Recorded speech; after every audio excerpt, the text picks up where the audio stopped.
Z2 का 3 है, Z3 का 4 है, 2Z1 plus 3Z2 plus 4Z3 का मॉड 4 है, आपको एब्सोल्यूट वैल्यू इसकी बतानी है। तो ऐसे क्वेश्चंस आपने कर रखे हैं पहले जेईई मेन के टाइम पे, तो आपको इसकी एब्सोल्यूट वैल्यू बतानी है। 8Z2 Z3, 27 Z3 Z1 और 64 Z1 Z2। एब्सोल्यूट वैल्यू मतलब मॉड वैल्यू इसकी बतानी है अपने को। इसको करने की एक टैक्टिक होती है और वो ये होती है कि आप यहां से Z1 Z2 Z3 कॉमन निकाल लो। तो Z1 Z2 Z3 वो जब कॉमन निकालोगे तो अंदर हो जाएगा 8/Z1, यहां हो जाएगा 27/Z2 और यहां हो जाएगा 64/Z3। ये ट्रिक होती है, ध्यान रखना इसका। Mod Z1 Z2 Z3 common निकाल लिए, mod Z1 mod Z2 mod Z3 अलग अलग हो जाएंगे क्योंकि मॉड स्प्लिट हो जाता है। Mod Z1 mod Z2 mod Z3 split हो जाएंगे और ये हो जाएगा 8/Z1 27/Z2 और प्लस 64/Z3। अब द पॉइंट इज, इस क्वेश्चन को सॉल्व करने के लिए Z1 Z2 Z3 का मॉड तुम्हें पता है 2 इंटू 3 6 इंटू 4 24 हो गया ये तो 24 टाइम्स। अच्छा 8/Z1, अब यहां बच्चा थोड़ा सा कंफ्यूज हो सकता है। 8/Z1 ध्यान देना, 8/Z1 कैसे निकालेंगे आप ये समझना। Z1 का मॉड 2 दिया हुआ है तो Z1 के मॉड का जो स्क्वायर है वो 4 है, तो Z1 के मॉड का स्क्वायर हो जाएगा Z1 Z1 बार। तो आप यहां पे Z1 बार को लिख सकते हो 4/Z, यानी Z1 सॉरी, या यूं कह लो कि 2Z1 बार को लिख सकते हो 8/Z1। ये ट्रिक अपने को क्लियर होनी चाहिए। अगर ये ट्रिक आपको आती है तो क्वेश्चन आपका फटाफट से सॉल्व हो जाएगा। तो इसको मैंने 2Z1 बार लिख दिया, मॉड लगाना है, तो 2Z1 बार समझ में आया। सिमिलरली इसका मॉड 3 है, Z2 का मॉड, तो Z2 बार 9 हो जाएगा, तो Z2 बार को लिख लो 9/Z2। तो 27/Z2 क्या हो जाएगा 3Z2 बार हो जाएगा, प्लस 64/Z3 क्या होगा, यहां से कर लो, Z3 बार आपका 16 होगा, तो Z3 बार को अगर 16/Z3 लिखा है तो 64/Z3 दोनों तरफ 4 से मल्टीप्लाई कर दो तो ये हो जाएगा 4Z3 का बार। अच्छा बार का मतलब है सब पे बार लग गया एक तरीके से, और आपको पता है कि Z का और Z बार का कॉन्जुगेट सेम का मॉड सेम होता है, यानी इसका कॉन्जुगेट का और ये सेम ही है, देखो ये सेम ही होगा, तो ये 4 हो जाएगा। तो 24 इंटू 4 96 इसका आंसर होगा। ये बहुत ही पुराना टाइप का सवाल है और आपको काफी किताबों में और जेईई मेन के एग्जाम्स में सवाल मिल जाएगा, but you should know the trick, you should know the concept and the method कि कैसे इसको सॉल्व करते हैं, और क्विकली सॉल्व करना है ना, ज्यादा मतलब पता होना चाहिए कि पहले से ही बिफोर हैंड मालूम है हम लोगों को ये चीजें। कैसे पता है, क्या करना है, सबसे पहले ऐसे क्वेश्चंस के अंदर Z1 Z2 Z3 कॉमन लेना, ये अपॉन में आ जाएगा, फिर यहां से ZZ बार वाली प्रॉपर्टी लगानी है, बस बात खत्म। ये ध्यान रखना बस कि ZZ बार वाली प्रॉपर्टी लगानी है अपने को,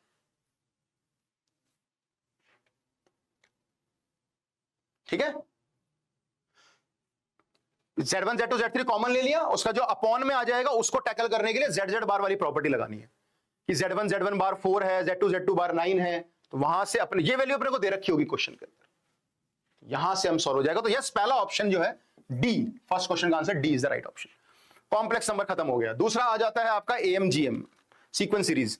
3 पॉजिटिव रियल नंबर्स हैं और डिस्टिंक्ट हैं तीनों के तीनों, a plus B B plus C C plus A is greater then.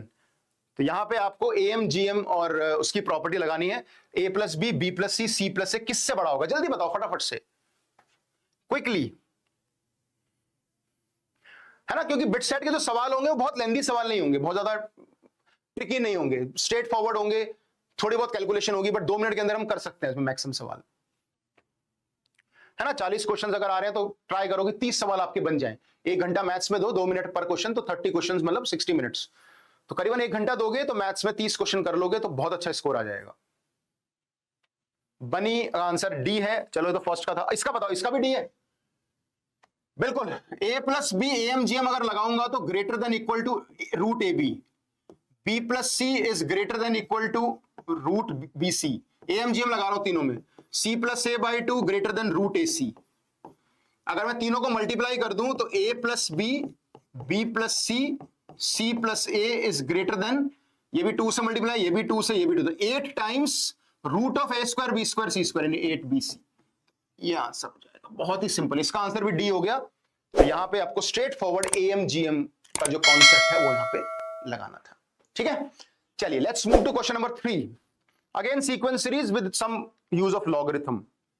ए दिया हुआ है 1 से लेकर R A R 2a R की power 3 up to infinite series है, और बी दिया हुआ है आर बी आर की पावर 2b, ये भी इनफाइनाइट सीरीज है।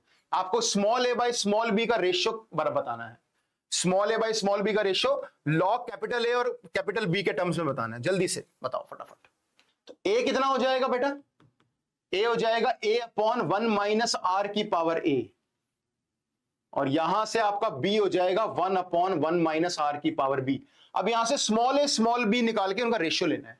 कैसे निकालें? तो 1 माइनस आर की पावर a हो जाएगा 1 बाई ए, तो 1 minus A by A is equal to R की पावर a। तो a हो जाएगा आपका दोनों तरफ लॉग ले लेंगे, तो a लॉग r, तो log 1 minus A by A base r, ये आपका a हो जाएगा। ठीक है।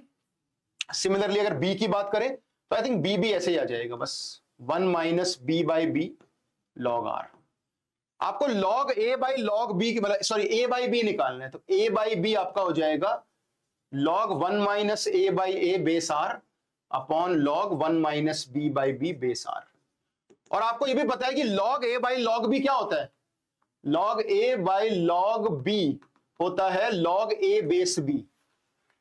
तो ये अगर ये a और b है तो ये ऐसे बन जाएगा फिर log of 1 minus A by A, ठीक है, और नीचे आ जाएगा आपका अच्छा ए 1 माइनस ए नहीं होगा, a माइनस 1 होगा, सॉरी 1 माइनस 1 बाई ए होता है a माइनस 1 अपॉन ए, तो ये a माइनस 1 होगा, सॉरी यहाँ पे a माइनस 1, यहाँ पे b माइनस 1,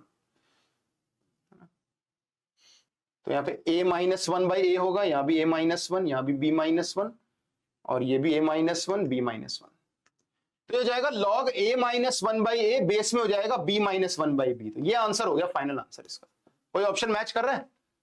हाँ, सी ऑप्शन मैच कर रहा है, तो सी इज द राइट। यस उज्जवल, सी इसका बिल्कुल सही आंसर है। तो ऐसे जल्दी जल्दी सवाल सॉल्व करने हैं, है ना। कैलकुलेशन एरर हो सकती है जल्दबाजी में, बट ट्राई टू थोड़ा सा स्पीड हल्का सा कम, है ना, ताकि एक्यूरेसी मेंटेन रहे, है ना। तो समझ आया कैसे करना? सिंपल है। ए आ गया, बी आ गया, log by log, log A by log X by log Y क्या होता है? Log X base Y. तो लॉग ये एक्स है, ये वाई है, तो लॉग एक्स बेस वाई हो गया, स्ट्रेट फॉरवर्ड। ठीक है। Question number 4, binomial. तो कॉम्प्लेक्स का, एएमजीएम का, सीक्वेंस सीरीज का, मतलब ज्योमेट्रिक प्रोग्रेशन का, और अब अगला सवाल है बाइनोमियल का। जल्दी जल्दी करते जाओ, सारे क्वेश्चंस आएंगे, है ना। प्रोबेबिलिटी आएगा, स्टैटिस्टिक्स आएगा, सारे चैप्टर्स, कैलकुलस आएगा, है ना, अलजेब्रा कर ही रहे हैं, कोऑर्डिनेट आएगा, तो हर तरह के सवाल मैं आपको करवा रहा हूं आज। 17वीं और 18वीं टर्म इस एक्सपेंशन में इक्वल है, तो इसमें देख लो 17वीं टर्म क्या आएगी और 18वीं टर्म क्या आएगी, और फिर x की पावर 35 का आपको कोफिशिएंट निकालना है इस वाली एक्सपेंशन में, a प्लस एक्स की पावर -2 में। okay?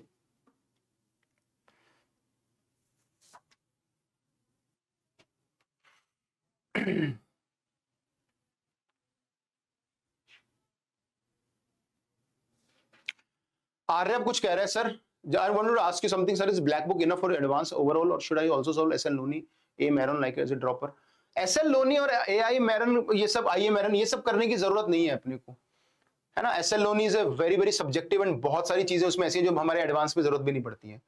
तो SL Loni करने की जरूरत नहीं है, ना ट्रिगो की ना कोऑर्डिनेट की, क्योंकि ट्रिगो वैसे ही कम वेटेज का है, और कोऑर्डिनेट में भी नॉर्मल अपना अपना एडवांस का मटेरियल जो आपको मिलेगा, मॉड्यूल्स वगैरह जो मिलेंगे वो कर लो सॉल्व, है ना। कोऑर्डिनेट में PYQs वगैरह लगाओ, तो करने की जरूरत। ड्रॉपर में ये सब टाइम मत वेस्ट करो बुक्स करके। IA मैरन करने की भी कोई जरूरत नहीं, कैलकुलस में आपको अपने PYQs अपने मॉड्यूल्स करने चाहिए, बस वो काफी होता है। ये सब किताबें जरूरत नहीं, ये सब IA मैरन जैसी किताबें जो है वो IIT में यूज होती हैं। फिर उसमें मल्टी वेरिएबल कैलकुलस भी आएगा जो मेरे जेई में नहीं होता है, तो there is no point to do that. बाकी ब्लैक बुक, हाँ बिल्कुल आप शुरू से लगा सकते हो, ड्रॉपर हो तो ब्लैक बुक से आप शुरुआत कर सकते हो, और अपना मॉड्यूल करते रहो, PYQs लगाते रहो, बस दैट्स इट। ठीक है ना। और कोई किताब, मैथ्स में कोई किताब करने की जरूरत नहीं है अपने को। ब्लैक बुक कर रहे हो ठीक है, बहुत है। उसके अलावा अगर आप अपने PYQs और मॉड्यूल्स लगा रहे हो, I think more than sufficient है, मोर देन सफिशिएंट। क्योंकि जेईई मेन के इतने पेपर्स हैं, एडवांस के इतने पेपर्स हैं, किताब में इतने सवाल है, मॉड्यूल में इतने सवाल है, कितना लगाओगे? बस बहुत है, कोई और किताब करने की जरूरत ही नहीं। फिजिक्स में भी HC वर्मा है, इरोडोव है, बाकी अपने मॉड्यूल्स PYQs हैं। केमिस्ट्री के अंदर भी, है ना। फिजिकल में कोई एक आधी किताब या मॉड्यूल्स कर लो, ऑर्गेनिक की कोई एक बुक रख लो, बस दैट्स इट। वो भी उन चैप्टर्स के लिए जिसमें आपको थ्योरी पढ़नी है, थोड़े सॉल्व एग्जांपल्स करने हैं, है ना। इसमें मैथ्स की अगर स्पेशली मैं बात करता हूँ, फिजिक्स केमिस्ट्री फिर भी आप किताब यूज करते हो, बट मैथ्स में तो आई डोंट थिंक, है ना। ओके, 17वीं टर्म और 18वीं टर्म क्या आएगी इसके अंदर बताओ। 17th टर्म क्या होगी इसमें, इसकी 17th टर्म हो जाएगी 50 T17 चाहिए ना, पहले इसकी rth टर्म लिख लेते हैं क्या होगी, r+1th टर्म, तो वो होती है 50 CR 2 की पावर n माइनस r और a की पावर r। तो यहाँ पे हमें 17th टर्म लिख रहे हैं तो r को 16 डाल देते हैं, 50C16 2 की पावर 34 a की पावर 16, और फिर 18वीं टर्म भी लिखनी है, 18वीं लिख रहे हैं तो 17 डाल देते हैं, 50C17 और 2 की पावर 33 और a की पावर 17, दोनों बराबर हैं, तो 50C16 इंटू 2 की पावर 34 इंटू a की पावर 16 इस 50C17 इंटू 2 की पावर 33 इंटू a की पावर 17। यहां से a कैंसिल हो गया, यहां से ये कैंसिल हो गया, तो आपकी जो a की वैल्यू आ गई वो 2 इंटू 50C16 अपॉन 50C17 आ गया आंसर। और आपको पता है कि NCR अपॉन NCR मैंने से उनका फॉर्मूला है ना, तो 2 into 50 factorial upon 16 factorial 34 factorial, ये 33 factorial into 17 factorial into 50 factorial cancel हो गया, और यहां से आंसर आ गया 2, ये कैंसिल हो जाएगा 34, ये भी कैंसिल हो जाएगा 17, तो 2 इंटू 17 बाई 34 1 आंसर आ गया। तो ए का जो आंसर है वो 1 आ गया, 2 इंटू 17 बाई 34, तो ए 1 आ गया। अब आपको x+1 या 1 प्लस एक्स की पावर -2 में कोफिशिएंट चाहिए किसका, x की पावर 35 का। एक फॉर्मूला होता है कि कोफिशिएंट ऑफ x की पावर r इन 1 प्लस एक्स की पावर -n, क्या होता है वो फॉर्मूला, वो होता है n plus r -1 CR, if I am not wrong. एक बार करके देखते हैं, n कितना दे रखा है यहाँ पे 2, r दे रखा है 35 -1 C 35, ऐसा कुछ है ना, कितना हो जाएगा 36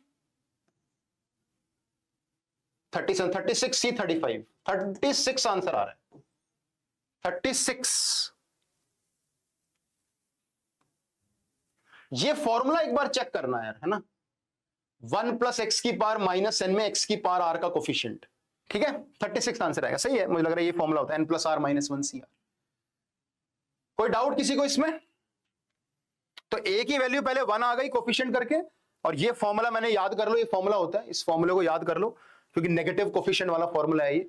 तो r को 35 डाला, n को 2 डाला, तो वहां से 36 C 35 यानी 36 आंसर आ गया, C is the right answer. ठीक है, चलो फिफ्थ, ट्रिग्नोमेट्रिक इक्वेशंस।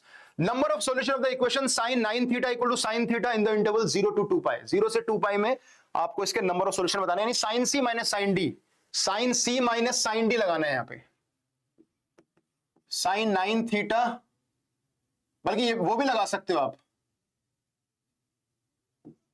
वो sin x और y वाला formula, sin x equal to sin y क्या होता है, x is equal to n pi plus -1 की पावर n इंटू वाई, ये तो होता है फॉर्मूला। किसका फॉर्मूला है ये, sin x equal to sin y का, वो वाला भी लगा सकते हो, sin c मैंने sin d में लगा सकते हो, आंसर सेम ही आएगा, आंसर में गलत नहीं आएगा। तो यहां पे हम 9 थीटा को लिख सकते हैं n पाई प्लस -1 की पावर n थीटा। अब n पे डिपेंड करता है n आपका इवन है कि ऑड है, तो यहाँ पे दो आंसर आएंगे। अगर n आपका इवन है तो आपका थीटा हो जाएगा, ये इवन होगा तो ये 8 थीटा n पाई बाई 8 हो जाएगा अगर n इवन है तो, और अगर n आपका ऑड है तो आपका थीटा हो जाएगा n पाई बाई 10। अब आपको सारी वैल्यूज लिखनी है 0 से 2 पाई में। चलो जी शुरू हो जाओ, n को 0 से शुरू करते हैं, तो 0 डालोगे तो थीटा एक तो आएगा 0, फिर आएगा 2 पाई बाई 8, फिर आएगा 4 पाई बाई 8, 4 पाई बाई 8 के बाद आएगा 6 पाई बाई 8, 6 पाई बाई 8 के बाद आएगा 8 पाई बाई 8, फिर आएगा 10 पाई बाई 8, है ना, 10 पाई बाई 8 आएगा, फिर 12 पाई बाई 8 आएगा, 12 पाई बाई 8 के बाद आ जाएगा आपका 14 pi by 8, 14 pi by 16 pi by 8। ये तो इसके आंसर्स आ गए इस वाले के, ठीक है, देख लेते हैं तरुण 18 आएगा कि नहीं। अब इसके आंसर देख लेते हैं, ऑड से शुरू करना है, पाई by 10, 3 pi by 10, 5 pi by 10, अच्छा 5 पाई बाई 10 रिपीट हो गया, ये भी ध्यान रखना, 5 पाई बाई 10 दो बार आ जाएगा तो मत करना 5 पाई by 10, 7 pi by 10, 9 pi by 10, 11 pi by 10, 13 pi by 10, 15 pi by 10 भी आ गया शायद, 3 पाई बाई 2 आ गया, 15 पाई बाई 10 भी आ गया, मत लिखो, ध्यान रखना कई बार ओवरलैप कर जाते हैं सॉल्यूशन। तो 17 पाई बाई 10, 19 पाई बाई 10, बस 21 पाई बाई 10 2 पाई से आगे चला जाएगा। ये आंसर कितना होगा गिन लो जरा। तो 1 2 3 4 5 6 7 8 9 9, फिर 10 11 12 13 14 15 16 17 17 सॉल्यूशंस आ रहे हैं इसके। तरुण आप 18 बोल रहे हो बेटा, देख लो है ना, कोई हमने तो कोई मिस नहीं कर दिया ना। 0 आ गया, 2 पाई बाई, एक पाई बाई 8 मिस कर दिया हमने, नहीं अच्छा n को 1 तो डालने था, सॉरी, ठीक है 2 पाई बाई 8 हो गया, पाई बाई 4, फिर 4 पाई बाई 8, 6 पाई बाई 8 करते करते आपका 16 पाई बाई 8 है ना। हाँ 17 सही आंसर है बिल्कुल इसका। तो ऐसे भी कर सकते थे, नहीं तो और तरीका क्या था इसका कि आप sine C minus sine D लगा देते, it is 2 cos c plus D by 2 into sine C minus D by 2। तो यहां से आ जाता वही 2n plus 1 pi by 10, odd multiple of pi by 10, और यहां से आ जाता आपका n पाई बाई 4 है ना, n पाई बाई 4 आ जाता है यहां से। ठीक है, जैसे मर्जी कर लो, एक ही बात है। 17 is the right answer. Next question, coordinate geometry. Locus of the mid point of a chord of the circle. तो सर्कल के एक कॉर्ड के मिड पॉइंट का लोकस चाहिए। सर्कल की कॉर्ड है, उसका मिड पॉइंट h कॉमा के है, उसका लोकस आपको बताना है। With subtends right angle at the origin, origin उसका सेंटर है सर्कल का, तो यहां 90 डिग्री सबटेंड करता है। कौन बताएगा, जल्दी से बता दो। लोकस बताना है h कॉमा k में, और 90 डिग्री सबटेंड कर रहा है ओरिजिन पर। रेडियस कितना है इसका 2, ये एंगल कितना हो जाएगा 45। तो मुझे 0 0 और h कॉमा k में परपेंडिकुलर होगा ना, तो I know the distance between 0 0 and h comma k।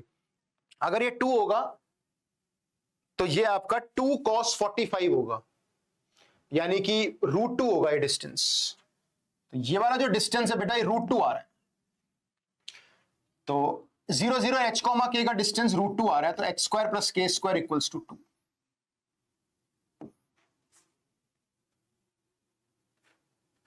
हाँ, बिटसेट का लेवल नॉर्मली है, मतलब स्पीड ज्यादा मैटर करती है यहाँ पे, और स्पीड के साथ साथ एक्यूरेसी भी, क्योंकि ऑब्वियसली आपको जल्दबाजी में गलत नहीं करना है ना। It's not like J advance या जे मेन, तो उसे लेवल थोड़ा काफी कम होगा, लेकिन जल्दी सॉल्व करना है।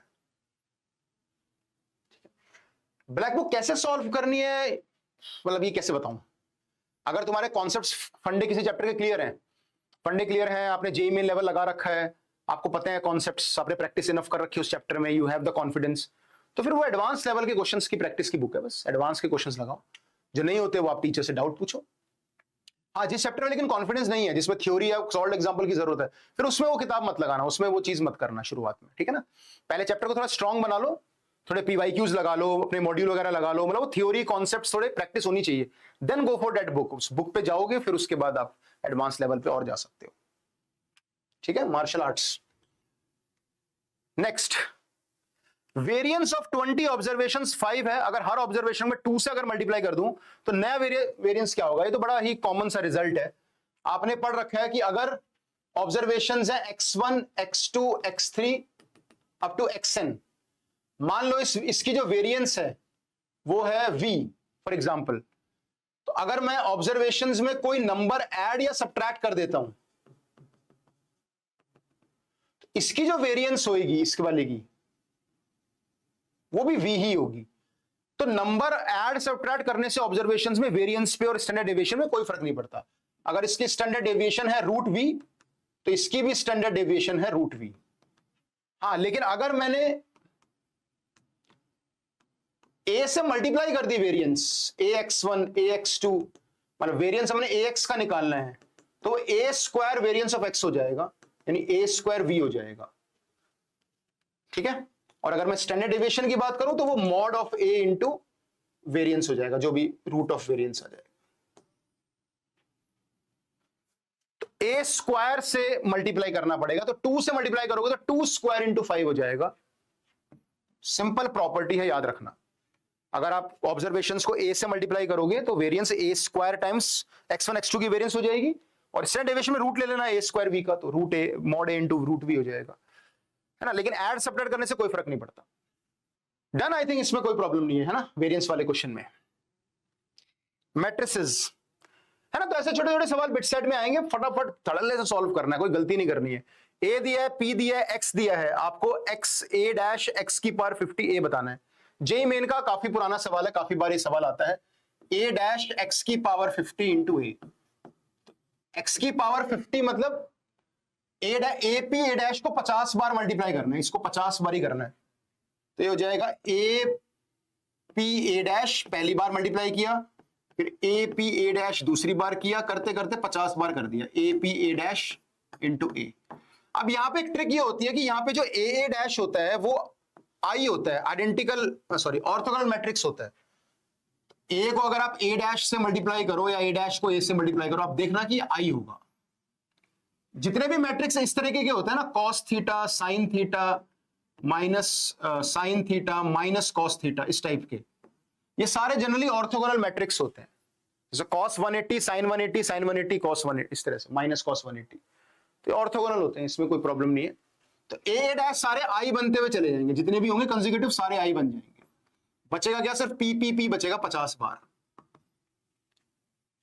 पी 50 बार बनेगा तो आपको पी की पावर 50 निकालनी है, और जब इतनी बड़ी पावर निकालनी होती है तो आपको पैटर्न चेक करना होता है। जैसे पी स्क्वायर अगर आपने निकाला तो 1101 1101 कितना आ जाएगा, यहाँ पे ये 1 आ जाएगा, ये 2, ये 0, ये 1 ऐसे आ जाएगा। सिमिलरली अगर पी क्यूब निकालोगे तो पी क्यूब को पी स्क्वायर को हम पी से मल्टीप्लाई करेंगे, करके देखना आ जाएगा, पैटर्न दिख जाएगा 1301।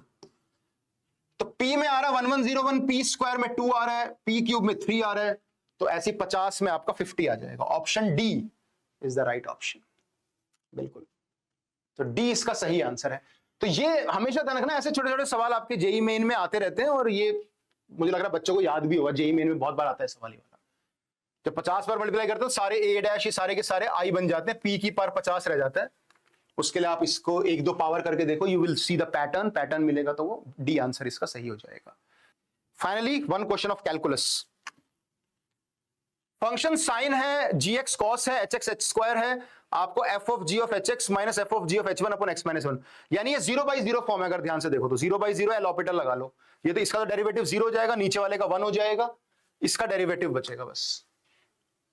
तो इसका डेरिवेटिव क्या आएगा, F dash G of H X, chain rule लगाएंगे, G dash H X into H dash X. आपको निकालना है लिमिट एक्स, हमने एल ऑर्बिटल लगा लिया, ठीक है ना, इसका डेरिवेटिव, इसका 0, नीचे वाले का 1। तो फाइनली आपको चाहिए F dash G H 1 G dash H 1 into H dash 1। चलो भाई निकालो, जी ऑफ एच 1 कितना होगा, जी ऑफ, पहले एच 1 बताओ कितना है, एच 1 हमारा 1 है, तो एफ डैश जी 1 हो गया ये तो, ठीक है। और यहां हो गया आपका H1 था 1, तो G डैश 1 और H डैश 1। G1 कितना है, G1 हमारा cos 1 है, तो F डैश cos 1 पे निकालना है, G डैश 1 निकालना है और H डैश 1 निकालना है, कैलकुलेशन करनी पड़ेगी। F डैश cos 1 निकालना है अपने को, F डैश हमारा cos है, cos x है, F डैश हमारा cos x है, तो cos 1 पे क्या हो जाएगा, cos of cos 1 हो जाएगा। G डैश कितना है, माइनस साइन x है, तो 1 पे निकालना तो माइनस साइन 1 हो जाएगा, और H डैश 1 हमारा है 2x, तो 2 पे हो जाएगा 2। ये फाइनल आंसर आ रहा है हमारा, 2 times minus sine 1 into cos of cos 1, है ना, एकदम इजी क्वेश्चन है, थोड़ा सा बस कैलकुलेट करना है, ध्यान से, गलती नहीं करनी है। ऐसे छोटे छोटे सवाल एकदम आपके एग्जाम में आते रहेंगे। डन, कोई डाउट किसी को इस क्वेश्चन में? Question number 10, system of linear equations has infinite many solutions, तो डेल्टा प्लस के बताना है। तो एक इक्वेशन है, 2 इक्वेशन, 3 इक्वेशन में इनफाइनाइट सॉल्यूशंस होते हैं, तो आपको डेल्टा 0 कर लेना। डेल्टा 0 करोगे तो शायद वहां से ये डेल्टा आ जाएगा, उसके बाद डेल्टा 3 0 कर लेना, या डेल्टा 1 कोई भी 0 कर लो, मतलब उसके बाद तो इक्वेशन लिख देता हूं आपके लिए, तो आता है आपको करना है। तो बहुत ही पुराने रिसेपिटेड सवाल है, ऐसे क्वेश्चंस बस स्पीड अपनी अच्छी करना। और मैंने आपको शुरू में बताया था, अगर आप बिट सेट में अच्छा करना चाहते हो बच्चों, if you really want to do good in mindset तो पुराने AIEEE के सवाल लगा लो 2002 से 2012 तक। AIEEE के क्वेश्चंस को सॉल्व कर सकते हो speedily. x plus 4y plus delta z equals to k। तो डेल्टा को 0 करेंगे निकालने के लिए, तो 2 1 1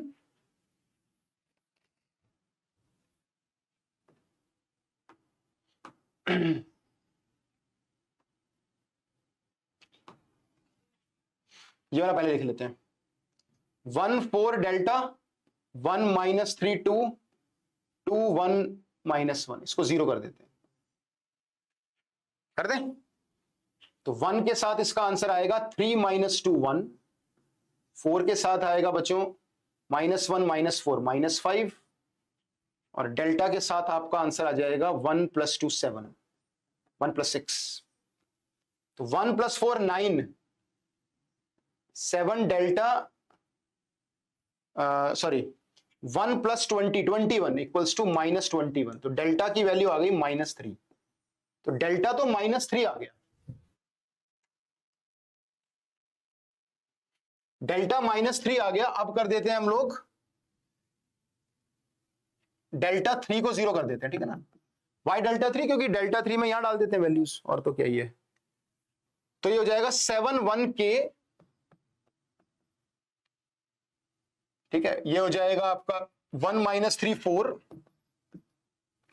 और 2 1 1, इसको 0 करते हैं तो k भी आ जाएगा। तो 7 के साथ आएगा -3 -4 -7, -1 के साथ आएगा 1 माइनस 8 -7, और k के साथ आएगा 7 7 7 7 कैंसिल हो गया, तो -7 plus 1 plus k is equal to 0, तो k की वैल्यू आ गई 6, तो k 6 आ गया, डेल्टा -3 आ गया, तो k प्लस डेल्टा 3 आ गया। Option B is the, yes Agniv, option B is the right option. Easy है। तो ऐसे क्वेश्चन जेईई मेन में कितनी बार आप कर चुके हो। डेल्टा 1 को 0 कर दो, डेल्टा 2 को, किसी को भी कर दो, डेल्टा को तो 0 करना ही करना है, डेल्टा 1 डेल्टा 2 डेल्टा किसी एक को 0 कर दो, तो दोनों डेल्टा के वे दोनों आ जाएंगे आपके। नंबर ऑफ रियल सॉल्यूशंस बताने हैं आपको इस इक्वेशन के, तो log x mod x वाले को t ले लेना, तो log mod x बेस 2 को अगर आप t ले लोगे तो आपका आंसर हो जाएगा 5 माइनस टी का root equal to 3 minus T. बस ध्यान रखना रूट अगर आ रहा है तो डोमेन का ध्यान रखना, t has to be great less than 5, that's it. t 5 से छोटा होना चाहिए, और ये वाली जो वैल्यू है ये भी पॉजिटिव होनी चाहिए, तो t 3 से भी छोटा होना चाहिए। इन शॉर्ट t बेसिकली 3 से छोटा होना चाहिए। चलो आप स्क्वायरिंग कर सकते हैं, मेरी बात समझना, रूट के अंदर की quantity has to be positive, और रूट हमें कभी भी नेगेटिव नंबर के बराबर नहीं हो सकता, तो ये भी पॉजिटिव होना चाहिए या 0 भी हो सकता है, मतलब। तो इसलिए हमने t less than equal to 3 होना चाहिए, कंडीशन है मेरे पास, हमने इसको t मान लिया है, ये t जो है लेस देन 3 होना चाहिए। चलो पहले एक बार सॉल्व करते हैं, स्क्वायरिंग करते हैं। 5 minus T equal to 9 plus T square minus 2 60, तो यहां से T square minus 5t plus 4 is equal to 0, तो t की वैल्यू आ रही है 1 और 4, तो t 1 और 4 आ रहा है बेटा। हाँ, these questions are bit set level, बिल्कुल निहांत, बिल्कुल ऐसे क्वेश्चंस ही आएंगे बिट सेट में, छोटे छोटे, क्योंकि बहुत लंबा पेपर होगा, है ना, 130 सवाल होंगे, एंड उसमें आपको 3 घंटे में फटाफट उसको सॉल्व करने हैं। तो क्वेश्चंस ऐसे ही होंगे मैथ्स में जो 1.5 मिनट 2 मिनट के अंदर करने पड़ेंगे, और 1.5-2 मिनट के अंदर करने वाले ऐसे सवाल आते हैं फटाफट। बहुत ईजी भी नहीं है, पर हाँ बहुत लेंदी भी नहीं है, ठीक है। कुछ बहुत ईजी भी होंगे, कुछ थोड़े बहुत लेंदी होंगे, जैसे इसमें थोड़ा टाइम लगेगा करने में, ठीक है ना। तुम्हें अगर थोड़ा लेवल इंक्रीज करना है तो मैं कल से थोड़ा लेवल इंक्रीज भी कर दूंगा, जस्ट इन केस आपको लगता है अगर, तो थोड़ा कुछ क्वेश्चन में बीच में लेवल अच्छे थोड़े और इंक्रीज कर देंगे। बट मुझे लगता है it's a time game. Bit set is not कि आपको ये चेक कर रहा है कि कॉन्सेप्चुअल आप कितने स्ट्रांग हो, वो चेक कर रहा है आप स्पीड में कितने अच्छे हो, एक्यूरेसी में कितने अच्छे हो, जल्दी जल्दी वो 40 में से कितने सवाल लगा सकते हो। मतलब मिनिमम 30 का रिक्वायरमेंट तो रहेगा अगर आपको अच्छा कॉलेज चाहिए, मतलब अच्छी ब्रांच चाहिए तो, ठीक है। तो T1 और 4 आ गया, 4 को काट दिया मैंने क्योंकि 3 से छोटा है चाहिए हमें, है ना। तो T1 आ गया बस हमारा आंसर, तो T1 आ गया, यानी कि नंबर ऑफ सॉल्यूशन कितने हो जाएंगे। तो T अगर 1 यहां पुट कर देते हैं 1, तो x की वैल्यू मतलब log 2 mod x अगर 1 आ गया तो mod x की वैल्यू 2 आ गई, x की वैल्यू +-2 आ गई। तो दो ही आंसर आएंगे, एक +2 और एक -2। चाहे चेक भी करके देख लो, मॉड एक्स को 2 डालोगे है ना, तो वैल्यू अपने को मिल जाएगी। तो ये 5 - 1 4 का रूट 2 हो जाएगा और ये भी आपका 2 हो जाएगा। टी को 4 नहीं डाल सकते अपने, बहुत बच्चे टी को 4 डाल देंगे तो गड़बड़ हो जाएगा बेटा, ठीक है ना।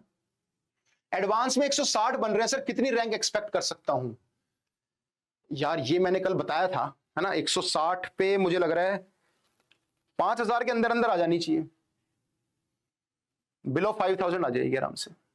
कितनी आएगी ये तो चलो टाइम बताएगा 2 तारीख को, but I think you should get under 5000, ठीक है। ये क्लियर हो गया ना सबको कैसे? देखो अगर आपने ये ध्यान ना दिया होता T has to be less than 3 ये वाला पार्ट, तो क्या होता, आप दोनों आंसर सेलेक्ट करते 1 और 4, तो यहां पे मॉड एक्स की 4 वैल्यूज आती। पर प्लीज ध्यान रखना है, यहां पे आप एक बार क्रॉस चेक भी करके देखना, क्योंकि लॉग और स्क्वायर रूट इन्वॉल्व है। कई बार एलएचएस और आरएचएस बराबर नहीं आते। जैसे मान के चलो आपने यहां पे 2 4 भी रख दिया होता तो फिर एक्स की मॉड एक्स की वैल्यू फिर 16 भी आ जाती, पर आप मॉड एक्स की वैल्यू 16 रख के देखो। यहां पे जब आप यहां 16 रखोगे तो ये 1 हो जाएगा आंसर, 5 - 4 का रूट, और यहां जब इसको 16 रखोगे तो ये 4 हो जाएगा, इक्वल टू 3 - 4, 1 इक्वल टू -1 आ जाएगा।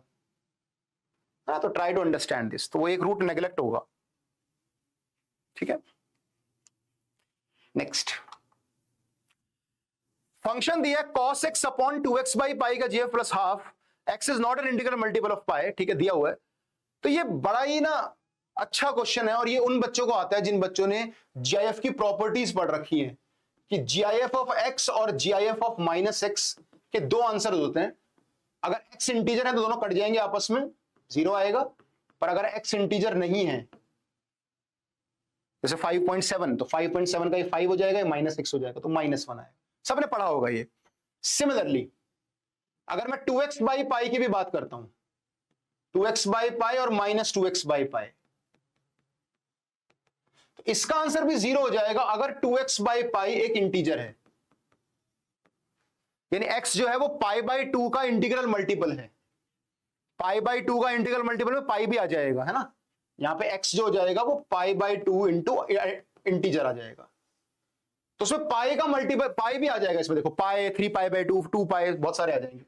-1 आंसर होगा अगर 2x बाई पाई इंटीजर नहीं हुआ, मतलब x जो है वो π/2 का इंटीग्रल मल्टीपल नहीं होगा, तो ऑब्वियसली x पाई का भी इंटीग्रल मल्टीपल नहीं होगा। तो यहां पे वो ये कहना चाह रहा है कि 2x बाई पाई और -2x बाई का जो सम आ रहा है वो -1 आ रहा है। इसकी जरूरत हमें क्यों पड़ेगी? क्योंकि हमें इवन ऑड चेक करना है। fx हमें दिया हुआ है, f ऑफ -x जब करोगे ऊपर तो cos x ही रह जाएगा, नीचे -2x बाई पाई आ जाएगा।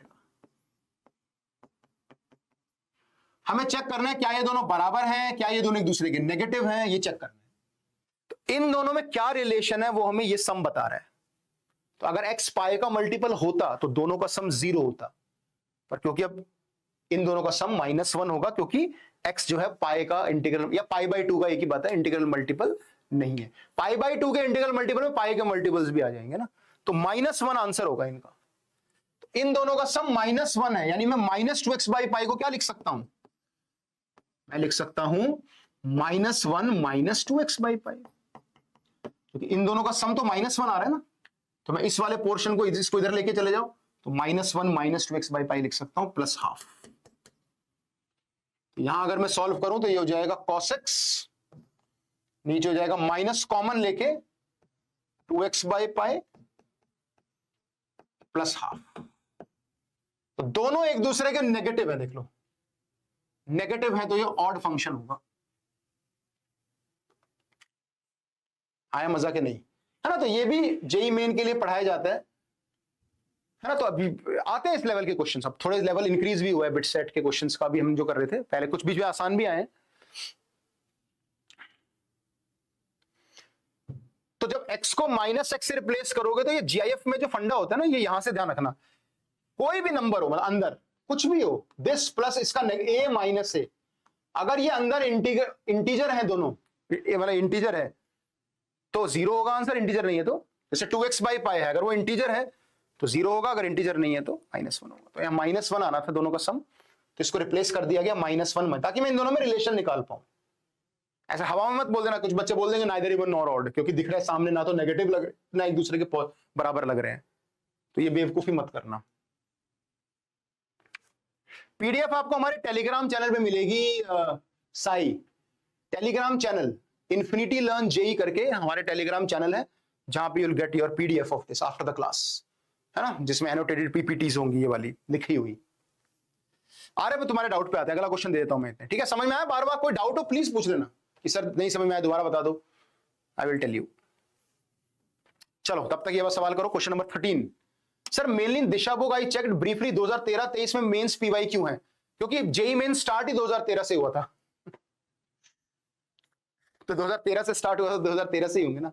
जेई मेन पुराना नहीं है बेटा, जेई मेन 2013 से स्टार्ट, उससे पहले एआई ट्रिपल ई होता था, विच इज अब वो अब आज के स्टैंडर्ड के हिसाब से मैच नहीं करता है। एआई ट्रिपल ई का स्टैंडर्ड जो था वो जनरली थोड़ा बिट सेट टाइप्स था, बिट सेट से थोड़ा ऊपर हो सकता है, बट थोड़ा स्पीड पे काम किया जाता था उस टाइम। फंक्शन कंटिन्यूअस होगा नहीं होगा ये हमें पता करना है इस क्वेश्चन को।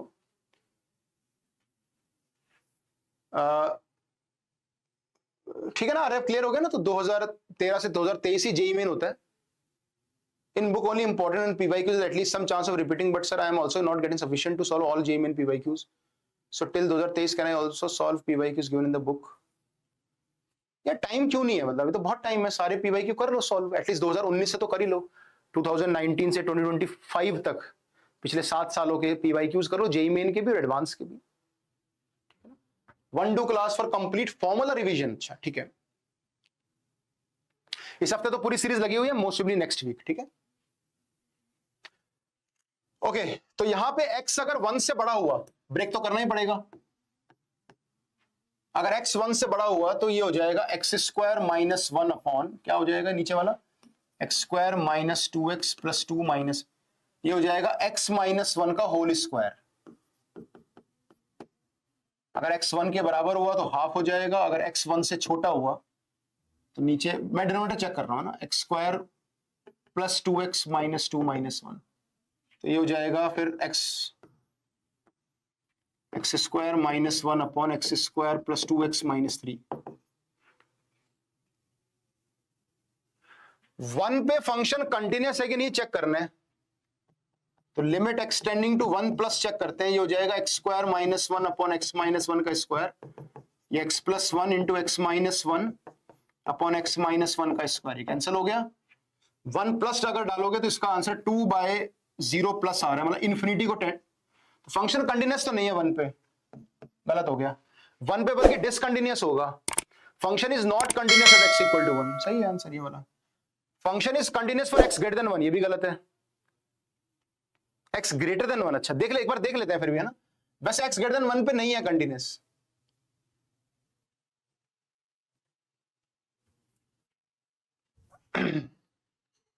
और f function is continuous for all values, नहीं तो गलत है। 1 पे तो है ही नहीं ना।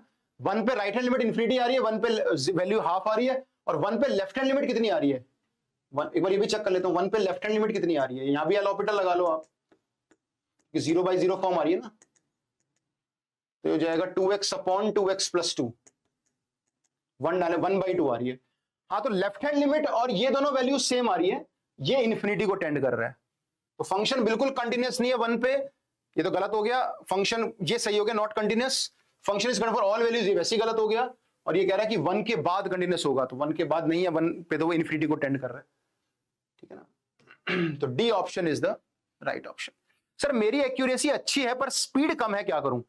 तो स्पीड अगर कम है तो स्पीड बढ़ाने का तरीका है कि अपने टाइम लिमिट में कोई क्वेश्चन सॉल्व करने की ट्राई किया करो। जैसे मैं आपकी जगह था, जब स्पीड मुझे इंक्रीज करनी होती थी, तो फॉर एग्जांपल स्पीड मेरी अभी है कि मैं 30 मिनट में सपोज मुझे 60 क्वेश्चन करने हैं, तो मैंने पहले 30 मिनट में 30 ही क्वेश्चन लगाए, फिर मैंने 35 करे, फिर मैंने 40 करे, 45 करे, फिर मैंने 50 करे, वैसे तो एक एक दो दो सवाल की स्पीड ऐसे बढ़ाने की कोशिश करो कि आज मेरा टारगेट 30 मिनट में 30 सवाल है, आराम आराम से करोगे, एक्यूरेसी मेंटेन रहेगी। फिर 35 करोगे, फिर 40 करोगे, एक आध गलत भी होगा, तो वैसे स्पीड बढ़ सकती है ना। चलो question number 14, altitude of a cone is 20 centimeter and its semi-vertical angle is 30 degree. If the semi-vertical angle is increasing at the rate of 2 degree per second and the radius of the base is increasing at the rate, तो ये आपका कोन है एक, यहां पे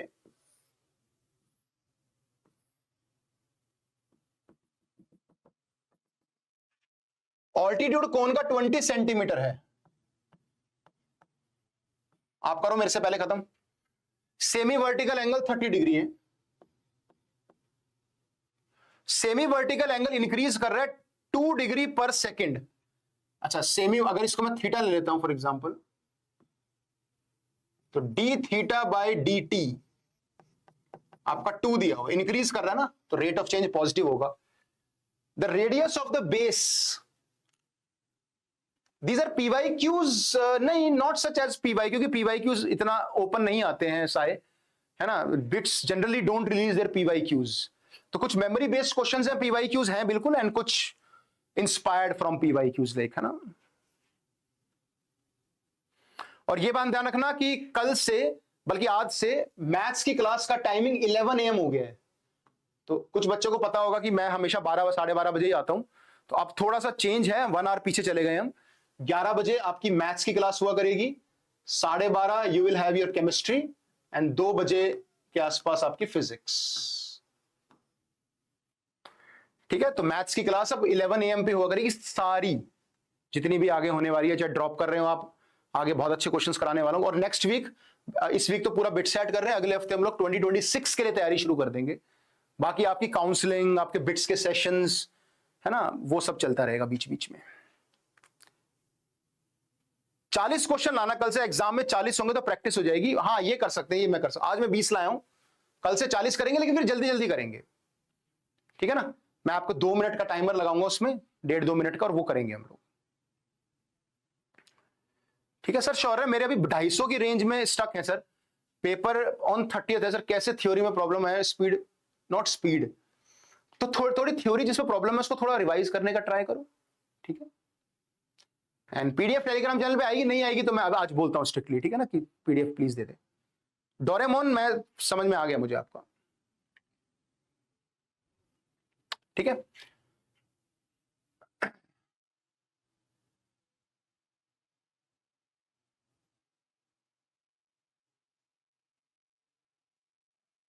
हाँ जी, तो क्या बताना अपने को, तो ये value D theta by D T बढ़ता जा रहा है ना। तो एक पर्टिकुलर मोमेंट पे हम मान लेते हैं कि ये थीटा है, बढ़ता जा रहा है ना एंगल, हाइट तो वही रहेगी। उस मोमेंट पे इसको आर मान लो, इसको 20 मान लो, इसको थीटा मान लो, तो यहां से r बाई 20 जो हो जाएगा वो tan थीटा हो जाएगा। भाई हमेशा बढ़ता जा रहा है ना, जब बढ़ता जा रहा है, सेमी वर्टिकल एंगल बढ़ता जा रहा है, तो ये रेडियस भी बढ़ता जा रहा है, हाइट वो की वही है। तो मान लो एक पर्टिकुलर मोमेंट पे ये r है, ये थीटा है, ये 20 है। हमें पता है कि D theta by D T जो है वो 2 दिया हुआ है अपने को, और r बाई 20 आपको tan थीटा दिया हुआ है, ठीक है। तो निकालना क्या है अपने को, the radius of the base is increasing at the rate of, तो r हो जाएगा 20 tan थीटा। तो फाइनली आपका जो D R by D T होगा वो हो जाएगा 20 sec square theta into D theta by D T, ठीक है। तो आपको थीटा कितना दिया हुआ है, 30 डिग्री दिया हुआ है, तो सेक स्क्वायर 30 हो जाएगा 4/3, 2/√3 होता है, और D theta by D T आपको दिया हुआ है 2। कितना हो गया इसका आंसर, 160/3 आ गया आंसर, 160/3 सेंटीमीटर पर सेकेंड। तो option B is the right answer. Actually 500 question maths के नहीं, तीनों मिला के हैं, तो चारों दिन मिला के हैं। जैसे आज वेंसडे है, थर्सडे है, फ्राइडे है, सैटरडे है, ठीक है ना। मैथ्स, केमिस्ट्री और फिजिक्स ऐसे क्लास होगी। मान लो आज मैंने 20 क्वेश्चन करे, सर ने 20 कराए, कल हम 40-40 सपोज के अप्रोक्स कर लेंगे, 40-30 ऐसे कर कर आके, मतलब मुझे अगर मैं 40-40 करूंगा तो मैं 140 क्वेश्चन तो मैं ही करा दूंगा। ऐसे ये दोनों भी, फिर केमिस्ट्री फिजिक्स में भी 120 टाइप्स क्वेश्चन, मान लो 30 क्वेश्चन भी कराते हैं, है ना। ज्यादा ही कराए, बल्कि 40-40 ही कराने पड़ेंगे। तो ऐसे मिला के टोटल 500 है, ये मैं कहना चाह रहा हूं, ठीक है ना। और कल से थोड़े क्वेश्चन ज्यादा लेके आऊंगा, 40 क्वेश्चंस, ताकि एक तरह से बिट सेट का मॉक टेस्ट ही कंडक्ट हो जाए।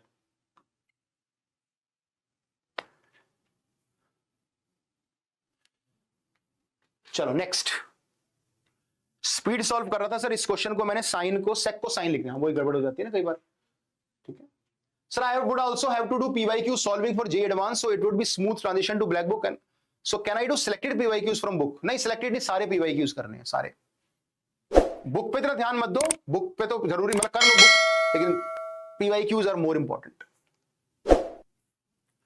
Population at the time t of a certain mouse species that satisfies the differential equation dp by dt is equal to 0.5 p minus 450. p 0 पे दे रखा है आपको बताना है कब ये 0 हो जाएगा. तो नॉर्मल डिफरेंशियल इक्वेशन का सवाल है, तो ये हो जाएगा आपका dp upon 0.5 p minus 450 is equal to dt. Initially जब टाइम 0 था तो पॉपुलेशन 850 थी. आपको बताना किस टाइम पे पॉपुलेशन 0 हो जाएगी. ठीक है ना, तो कर लेते हैं. तो ये हो जाएगा आपका 1/0.5 log ऑफ 0.5 p माइनस 450 का मॉड 850 से 0 इज इक्वल टू टी. बस ये बताना है. तो 2 टाइम्स लॉग, जब 0 डालोगे तो 450 आएगा, और जब 850 डालोगे तो 850 का आधा कितना होता है 425. 400 ये हो जाएगा 25. ये आंसर आ रहा है, चेक कर लो. लीनियर प्रोग्रामिंग वही है जो बोर्ड एग्जाम में करते हो जनरली. ठीक है ना, तो कितना आ रहा है इसका आंसर? 25 से कैंसिल करोगे तो 25 1 25 18, 2 log 18 आंसर आ रहा है. इजी क्वेश्चंस होते हैं, ज्यादा सोचने समझने वाला सवाल इसमें कुछ है ही नहीं. बहुत ही आसान सवाल है, आराम से सॉल्व हो गया. Next, integration. e की power tan theta sec theta minus sin theta d theta. Indefinite integration है. e की power f plus f dash वाला कॉन्सेप्ट यूज हो जाएगा यहाँ पे, पर e की पावर x होना चाहिए. तो tan थीटा को x मान लो. एक बार करो, आप ही करो. साहिल, रॉय, बनी, डोरेमोन, आर्यब, रेडी.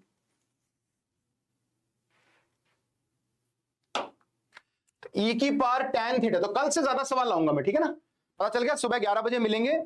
कल हम ज्यादा क्वेश्चंस करेंगे, मोस्ट फेवरेट 40 क्वेश्चंस, और फटाफट सॉल्व करेंगे, ताकि आपको एक आइडिया लग जाए कि हाँ हमें 1 आवर या 1 आवर 15 मिनट्स में जल्दी जल्दी कैसे सॉल्व करने हैं. ठीक है. ई की power tan theta sec theta minus sin theta d theta. ठीक है ना. कल या 30 क्वेश्चंस लाऊंगा, फिर या 40 ले आएंगे, ऐसा कर लेंगे, कोई दिक्कत नहीं है. tan थीटा को t पुट करते हैं क्योंकि e की पावर t बनाना ही पड़ेगा. tan थीटा t है तो sec थीटा क्या होगा? अगर tan थीटा t है तो sec थीटा होगा √1 प्लस टी स्क्वायर, और sin थीटा क्या होगा? माइनस sin थीटा होगा ये, और d थीटा क्या हो जाएगा? sec square theta d theta आपका dt हो जाएगा. तो d थीटा को लिखेंगे dt बाई sec स्क्वायर हो जाएगा 1 प्लस टी स्क्वायर. ठीक है. तो जब इसको सॉल्व करेंगे हो जाएगा e की पावर t, ब्रैकेट ओपन करो, तो हो जाएगा 1 upon √1 plus T square minus t upon 1 plus T square की पावर 3/2. हो गया सॉल्व. ये आपका फंक्शन बन गया, ये उसका डेरिवेटिव बन गया. करके देख लो. इस पक्का इसका जो डेरिवेटिव होगा वो यही होगा. ठीक है. और प्लस लिख लो, चाहे बीच में माइनस टी कर दो, यहाँ पे इसका डेरिवेटिव ही आएगा. तो आपका आंसर क्या होता है? e की पावर t एफ टी. बस ये आंसर हो जाएगा, प्लस कांस्टेंट. बल्कि इसको आप लिखोगे e की पावर tan थीटा, नीचे sec थीटा आएगा तो ऊपर cos थीटा आ जाएगा. फाइनल आंसर e की power tan theta into cos theta.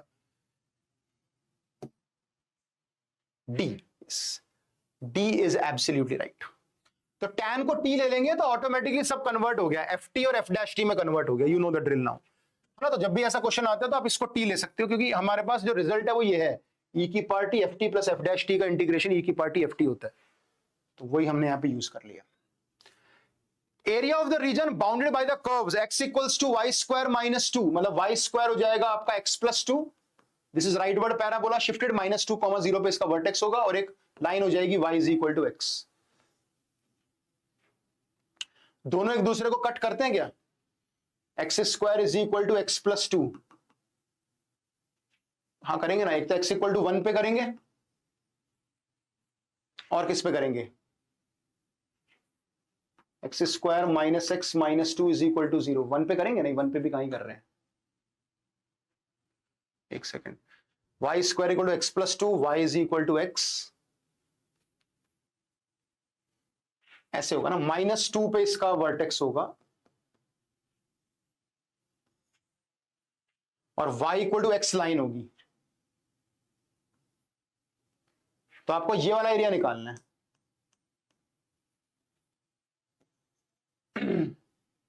इसको हम y कोऑर्डिनेट के हिसाब से कर देते हैं, इसको हम y कोऑर्डिनेट के हिसाब से कर देते हैं, ये वाला कोऑर्डिनेट और ये वाला कोऑर्डिनेट। तो y के हिसाब से करते हैं, x को मत करो, x को सॉल्व मत करो, y को करते हैं। तो Y square is equal to Y plus two, वही आ जाएगा सेम। तो Y square minus Y minus two, मान लो इसके रूट्स आ रहे हैं y1 y2, तो ये आ रहा है आपका y1, ये आ रहा है आपका y2। तो y1 से y2 upper curve minus lower curve करना है अपने को। तो y1 से y2, ठीक है ना, ये वाला कर्व माइनस ये वाला कर्व, तो x dy करेंगे ना, मतलब F Y D Y, Y के टर्म्स में करना है। तो y minus Y square minus 2 dy, तो इसका हो जाएगा y square by 2 from y1 से y2, इसका y cube by 3 from y1 से y2, और प्लस 2y फ्रॉम y1 से y2। So this is y1 square minus y2 square by 2. This is y1 cube minus, sorry, y2 आएगा पहले, sorry, y2 minus y1, y2 cube minus y1 cube by 3, और plus 2 times y2 minus y1। तो y2 minus y1 तो common ही आ गया सब में।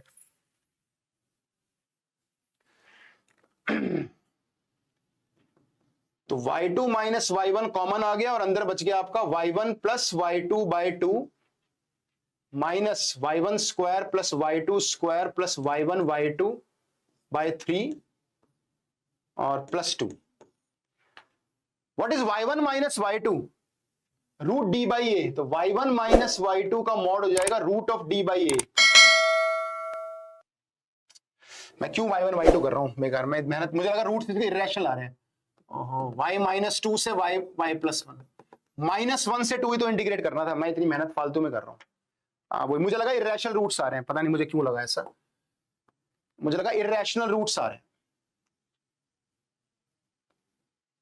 तो सम और प्रोडक्ट का यूज करना पड़ेगा। कोई बात नहीं, माय मिस्टेक, ठीक है ना, ऐसा भी हो जाता है, एग्जाम में भी हो सकता है।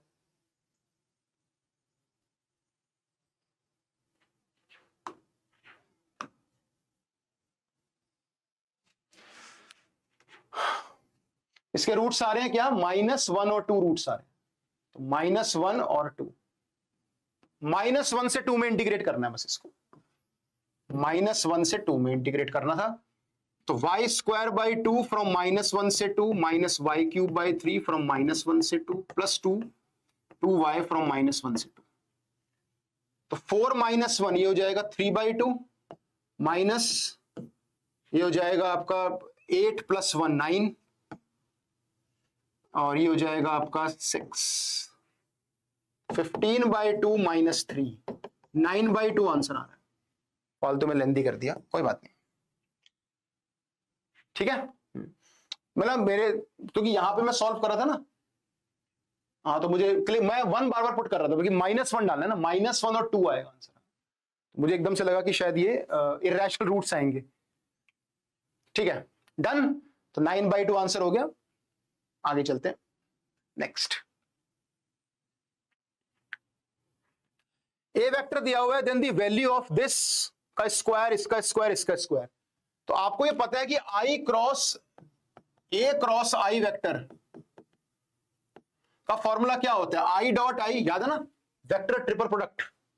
तो आई डॉट आई तो 1 ही हो जाएगा, A vector minus A dot I into I cap, ये हो जाएगा।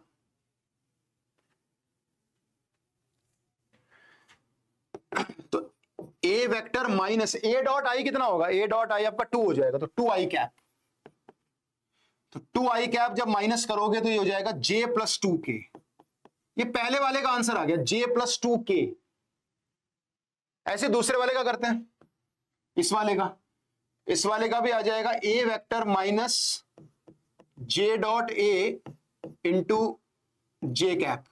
तो ये हो जाएगा A vector minus J dot A आपका 1 हो जाएगा, तो ए माइनस जे कितना हो जाएगा 2i प्लस 2k।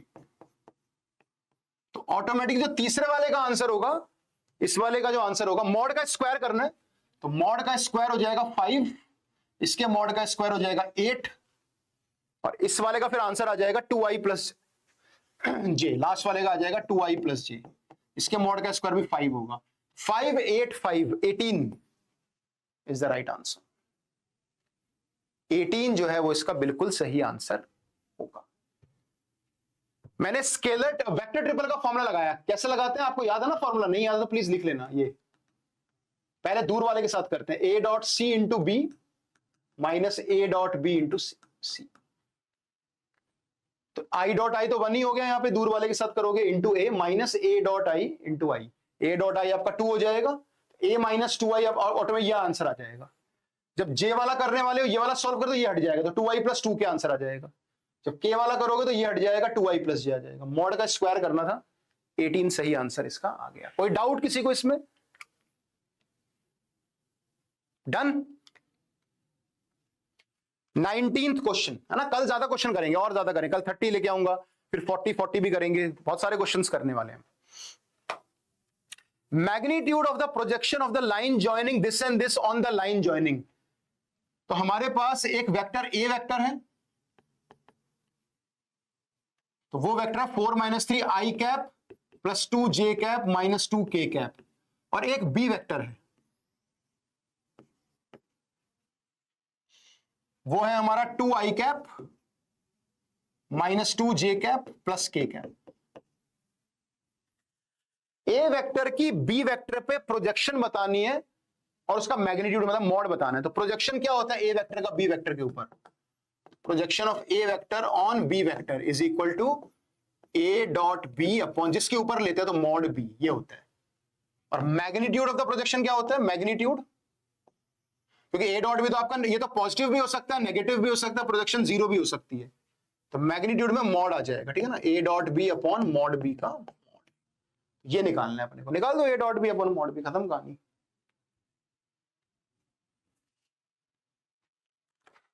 ठीक है, नॉन पीवाई क्यूज भी कर लेंगे बनी, और थोड़े से पीवाई क्यूज भी कर लेंगे। तो कल थोड़े ज्यादा क्वेश्चन लाता हूं, थोड़े से लेवल भी इंक्रीज करते हैं, थोड़े पीवाई क्यूज, थोड़े से नॉन पीवाई क्यूज। तो सब बच्चों की बात मान लेता हूं मैं। तो कुछ बच्चे कह रहे हैं सर पीवाई क्यूज करवाओ, कुछ कह रहे हैं सर नॉन पीवाई क्यूज करवाओ, है ना, कुछ कह रहे हैं कि सर मोर क्वेश्चंस करवाओ, और क्वेश्चन करवाओ, है ना, और कुछ कह रहे हैं सर लेवल इंक्रीज करो। तो कल के सेशन में मान लो मैं 30 क्वेश्चन लेकर आता हूं कल, तो उसमें से कुछ पीवाई क्यूज, जैसे 10 पीवाई क्यू होंगे, 20 नॉन पीवाई क्यूज होंगे, तो 30 है ना। तो इसलिए और लेवल थोड़ा कुछ क्वेश्चंस का इंक्रीज हो जाएगा। लेवल मुझे वैसे ठीक लग रहा है, बट स्टिल थोड़ा सा और कुछ क्वेश्चन में बढ़ा सकते हैं, ठीक है ना। कल आपकी ये बात सुनी जाएगी। A dot B upon mod B, जो आपको चाहिए वो मिलेगा, ठीक है। ए डॉट बी कितना आ रहा है, मतलब फाइनली आंसर निकाल दो इसका। ए डॉट बी आ रहा है आपका 2 - 4 -2 -2 -2 -4, 4 अपॉन, और बी का मॉड कितना है? बी का मॉड है 3, तो 4/3। Option A is the right option.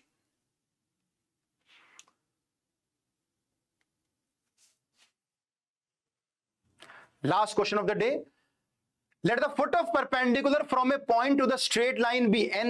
Let the line be drawn from P parallel to the plane which meets L at point Q. है ना। तो ये क्वेश्चन आपका होमवर्क क्वेश्चन है, इसको ट्राई करना। ये कल सबसे पहले हम इसको डिस्कस करेंगे। Tomorrow will discuss this, tomorrow will discuss. कल ये पहला सवाल होगा, कल ये आपका पहला सवाल होगा कल की क्लास में, है ना। फुट ऑफ परपेंडिकुलर ड्रॉ करना है P से एक लाइन के ऊपर, उसको n बोल दिया। Let a line be drawn from P parallel to the plane. P से हमने एक लाइन ड्रॉ करी जो प्लेन के पैरेलल है किसी, ठीक है ना, और which meets the line L at point Q। अच्छा, तो ये लाइन, कुछ लाइन ड्रॉ कर लो जो इसको Q पे आके मीट करती है, और ये प्लेन के पैरेलल है। क्वेश्चन थोड़ा समझा भी देता हूं। ये प्लेन के पैरेलल लाइन हो गई, ठीक है ना। तो P से एक लाइन पास करी जो Q पे मीट करती है इस लाइन L को, ये 90 डिग्री है, इस प्लेन के पैरेलल है। और alpha is the acute angle between the lines PN and PQ। PN और PQ के बीच का जो एंगल है वो अल्फा है, तो आपको cos अल्फा बताना है ना। तो P आपको पता है, N आप निकालोगे, Q आप निकालोगे, आपको ये डिस्टेंस पता है, तो आपके पास आराम से cos अल्फा tan अल्फा सब आ जाएगा। करके देखना, कल इसको फर्स्ट क्वेश्चन उसमें डिस्कस करेंगे, ठीक है। तो आज 20 क्वेश्चंस थे, आई होप सबको अच्छा लगा होगा। और कल जैसे मैंने बोला थोड़ा लेवल इंक्रीज होगा, थोड़ा PYQs के साथ नॉन PYQs भी आएंगे।